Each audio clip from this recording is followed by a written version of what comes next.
కలియుగ ప్రత్యక్ష దైవం తిరుమల వెంకటేశ్వర స్వామి శ్రీనివాసుడి నిజరూప దర్శనం ఒక్క క్షణమైనా చాలు అనుకుని పరితపిస్తుంటారు కోట్లాది మంది భక్తజనం. ఎన్ని గంటలైనా ఓపికతో ఉంటారు, ఎంత కష్టమైనా భరిస్తారు. ఎందుకంటే ఆయన ఆపద ముక్కులవాడు, ఎన్ని కష్టాలు ఉన్నా సరే గట్టెక్కిస్తాడని నమ్ముతారు. అయితే తిరుమల ఆలయంలో భక్తుల దర్శన సమయాన్ని తగ్గించేందుకు ఇతరితర భక్తుల సౌకర్యాల కోసం ఎప్పటికప్పుడు కొత్త ఆలోచనలు తెరపైకొస్తుంటాయి. తాజాగా వచ్చిన ఆలోచన ఏఐతో దర్శనాన్ని వేగంగా జరిపేలా చూడడం. అయితే దీని చుట్టూ వివాదాలు పెరుగుతున్నాయి. ఇక తిరుమల శ్రీవారి ఆలయం పైనుంచి విమానాలు పదే పదే వెళ్తున్నాయి.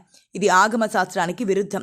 సో ఈ ఉదాహరణ ఎందుకంటే తిరుమల శ్రీనివాసుడి ఆలయానికి సంబంధించిన సంప్రదాయాలు, ఆచార వ్యవహారాలు, పాటించాల్సిన నిబంధనలు, ఆధ్యాత్మికత, భక్తుల మనోభావాలు ఇవన్నీ చాలా కీలకం.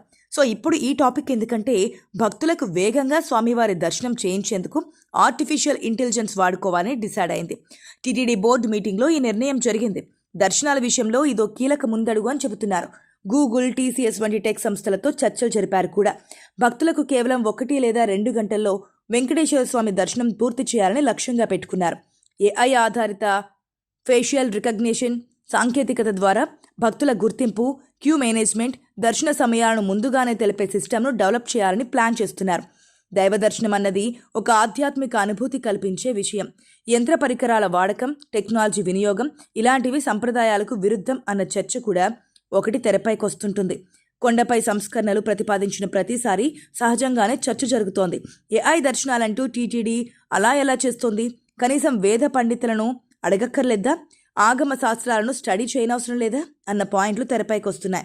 భక్తులకి ఇబ్బంది కలగకుండా చేయడం వరకు ఓకే, కానీ ఆగమ శాస్త్రాలకు, సంప్రదాయాలకు ముడిపడి ఉన్న విషయంలో ఏది పడితే అది చేయడం కరెక్ట్ కాదన్నది టీటీడీ మాజీ ఈవో ఎల్వి సుబ్రహ్మణ్యం చెబుతున్నటువంటి మాట. గతంలోనూ ఇలాంటి ప్రయోగాలు చేయాలని చూసినా అవన్నీ ఆలయంలోని నిర్మాణాత్మక పరిమితుల ప్రకారం, ఆగమ శాస్త్రం ప్రకారం విఫలమయ్యాయంటున్నారు. ఏఐతో 1-2 గంటల్లో దర్శనం కల్పించడం అసాధ్యమన్నారాయన. ఇంకోవైపు తిరుమలలో ఏఐ టెక్నాలజీలతో 2 గంటల్లోనే భక్తులకు శ్రీవారి దర్శనం అంటూ టీటీడీ చేస్తున్నదంతా ప్రచార ఆర్భాటమేనని టీటీడీ మాజీ చైర్మన్ భూమన కరుణాకర్ రెడ్డి అంటున్నారు. ఏఐతో 2 గంటల్లోనే శ్రీవారి దర్శనం అంటున్న చైర్మన్, మరి శ్రీవారి దర్శనం కోసం ప్రస్తుతం ఉన్న 2 క్యూ కాంప్లెక్స్లు సరిపోవడం లేదని, 3వ క్యూ కాంప్లెక్స్కు పాలక మండలిలో ఎలా నిర్ణయం తీసుకున్నారో చెప్పాలని క్వశ్చన్ చేస్తున్నారు.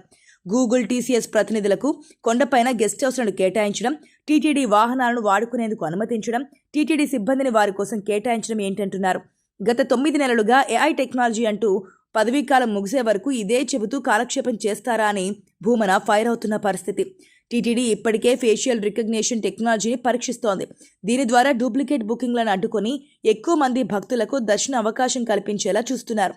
సో ఓవరాల్గా చూస్తే ఆలయంలోని పవిత్ర వాతావరణాన్ని కాపాడుతూనే కొత్త టెక్నాలజీని ఇంప్లిమెంట్ చేయడం పెద్ద సవాలే. ఇక ఆగమ శాస్త్రం ఆలయ నిర్మాణం, విగ్రహ స్థాపన, పూజా విధానాల గురించి కఠినమైన నియమాలను చెబుతోంది. ఈ శాస్త్రం భక్తుల దర్శన సౌకర్యాల గురించి ప్రత్యక్షంగా చెప్పదు, కానీ పూజా విధానాలు, ఆచారాలు, ఆలయ నిర్వహణ గురించి చెబుతోంది. ఆగమ శాస్త్రం ప్రకారం ఆలయంలో ఒక ఇటుకను కూడా ఇటు నుంచి అటు మార్చడానికి కఠిన నియమాలున్నాయి. సో దీని ప్రకారం సాంకేతికత, ఆచారాలకు ఆటంకం కలిగించొద్దన్న పాయింట్ను కొందరు వినిపిస్తున్నారు. సో ఇలాంటి నియమాలు టెక్నికల్ ఎక్విప్మెంట్ పెట్టేందుకు అడ్డంకులుగా మారుతున్నాయంటున్నారు. టీటీడీ ప్రస్తుతం ఏఐ ఆధారిత facial recognition, queue management, real time crowd control వ్యవస్థలను అమలు చేస్తోంది.